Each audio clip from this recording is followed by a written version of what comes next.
faire une vidéo horreur. Comme j'adore le paranormal et que c'est Halloween, donc raison de se faire frissonner et tout, aujourd'hui je vous invite à écouter 4 petites histoires que j'ai dégotées voilà, pour se faire un petit peu frissonner. Donc la première à nous raconter son histoire est Tiffen.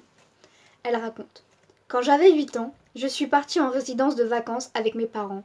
Un truc modeste dans lequel il y avait un petit terrain, vraiment petit, avec des bancs où les gens pouvaient s'asseoir.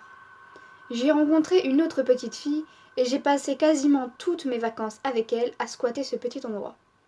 On adorait se raconter des histoires d'horreur, ce qui n'a pas aidé pour la suite. Un soir, nous y étions toutes les deux, seules, et nous avons fait la rencontre d'un petit garçon, avec qui nous avons passé la soirée. Je me souviens qu'on écrasait des pignons de pin, rien d'extraordinaire. Il nous avait même montré du doigt la petite maison de la résidence où il dormait. Régulièrement, la lumière qui éclairait notre petit carré se coupait. Il fallait juste la réenclencher. Alors donc, à un moment, j'y suis allée. Sauf que là, quand la lumière fut rallumée, le petit garçon avait totalement disparu. Les 10 premières minutes, nous pensions qu'il rigolait, et on le cherchait sans trop l'inquiéter. Puis le temps s'était éternisé, et le petit garçon ne réapparaissait pas. Nous avons commencé à vraiment prendre peur, surtout que la lumière continuait de se couper régulièrement. Je ne sais plus combien de temps nous avons passé à l'attendre. La terreur était totale et nous sommes rentrés très vite à la maison. Le lendemain, on a tenté d'aller voir où il était censé habiter dans la résidence, mais cette maison était totalement inoccupée. Plein de trucs bizarres se sont passés en général pendant ces vacances. J'ai même fini par me demander si tout ça avait vraiment eu lieu.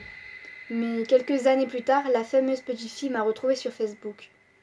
Et l'une des premières choses qu'elle m'a dit fut: tu te rappelles du petit garçon qui a disparu? Ça me fait un peu flipper, genre à l'aide. Passons tout de suite à la deuxième histoire. Donc, elle s'appelle Marie et elle nous raconte: dans ma famille, on a tendance à croire que les personnes qu'on aime viennent nous dire au revoir en rêve le jour de leur mort. Ma mère m'a raconté que le jour où sa mère est décédée, alors qu'elle avait 20 ans, elle serait venue la voir dans son sommeil. Elle se souvient avoir perçu une grande lumière blanche.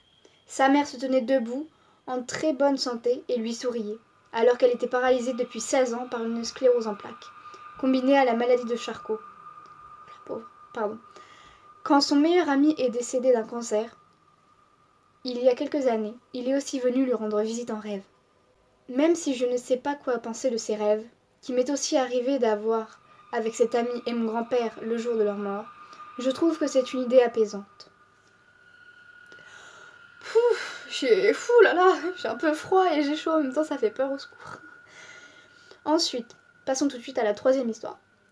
Alors c'est une femme qui s'appelle Léa qui va nous parler maintenant. Elle dit: chez mes grands-parents, nous avons l'habitude avec ma sœur de dormir dans une chambre recouverte d'un papier peint jaune, d'où son surnom de chambre jaune. Personne n'a jamais trop su pourquoi, mais ma frangine et moi n'avons jamais aimé y dormir.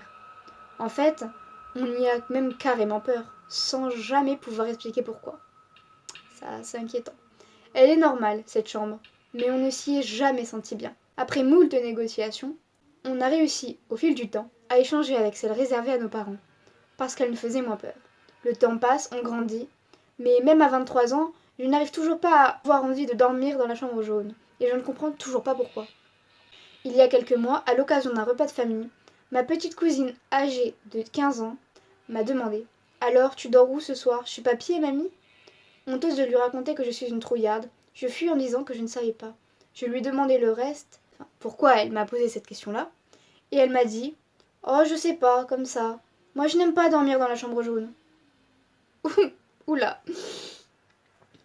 Ah bon. J'ai empressé le pas vers mon cousin, 22 ans, et je lui ai demandé ce qu'il pensait de la chambre jaune. Rire gêné de sa part. Je sais pas trop, je n'aime pas trop dormir dedans. Alors, bon, c'est un peu inquiétant quand même. Alors je suis allée voir mes parents, leur expliquant la situation, ils m'ont répondu le plus naturellement du monde: ah, c'est peut-être parce qu'avant, un médium habitait dans cette maison. Peut-être que son bureau devait être dans cette pièce. Les enfants sont plus sensibles à ce genre de choses. Ok, c'est très rassurant. Passons tout de suite à la quatrième histoire. bon, elle est anonyme. Donc voilà. À l'âge de 16 ans, j'ai fait ma maligne à vouloir faire du spiritisme avec des copains. J'avais lu, partout qu'il ne fallait pas rigoler avec ça. Mais ces préventions ne m'ont pas fait peur. C'est comme ça que nous nous sommes retrouvés, des potes et moi, un samedi soir, autour d'une planche de Ouija.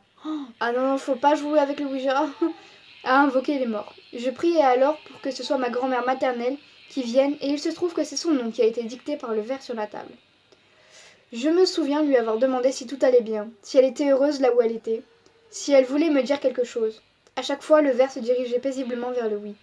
Assez naturellement, je lui ai demandé si je pouvais partager ces informations avec ma mère. Et là, le verre s'est dirigé avec une force incroyable vers le non. Il a un peu bougé, puis est retourné vers le non. Puis encore un peu de mouvement, puis le non de nouveau. Ouh, c'est un bail pas bien ça. Alors j'ai demandé de quoi elle voulait me parler, et la bougie que nous avons allumée pour nous éclairer s'est éteinte d'un coup. À ce moment-là, on a tous eu vraiment peur. Tu m'étonnes. On a hurlé, et après avoir rallumé la lumière et repris nos esprits, on a décidé de s'en arrêter là. Je pense que c'était le mieux à faire. Cette nuit-là, je dormais dans ma chambre avec une amie et j'étais morte de trouille. Je me suis réveillée plusieurs fois en ayant vraiment l'impression de voir ma grand-mère au pied du lit, me fixant. Le lendemain, au réveil, j'ai vu une chose que j'ai eu très peur. J'ai vu que j'avais reçu plusieurs appels manqués de ma mère, qui avait fini par m'envoyer ce SMS glaçant. Ma fille, je suis très triste parce que ta grande tante, ma tante est morte. La sœur de ma mamie, décédée, était morte, de manière assez brutale, la nuit qui a suivi ma séance de spiritisme. Je ne vais pas y aller par quatre chemins, ça m'a totalement vaccinée de la pratique du spiritisme, et je n'ai jamais réessayé après ça. Ok, bonne nuit. Merci d'avoir écouté ma vidéo et donnez-moi des petits conseils pour améliorer la qualité ou quoi que ce soit. Voilà, donc sur ce, je vous souhaite un très joyeux Halloween et voilà. Au revoir.